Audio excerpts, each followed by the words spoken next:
Kwa kawaida, changamoto ya vidonda vya tumbo na kuzidi kwa asidi tumboni, hizi ni changamoto mbili tofauti, lakini kwa bahati mbaya sana, dalili zake zinafanana kwa zaidi ya 80%.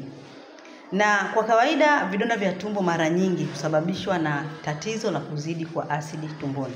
Kwa watu ambao wameshapata mtihani wa asidi nyingi tumboni, 70% kati yao tayari wana vidonda vya tumbo.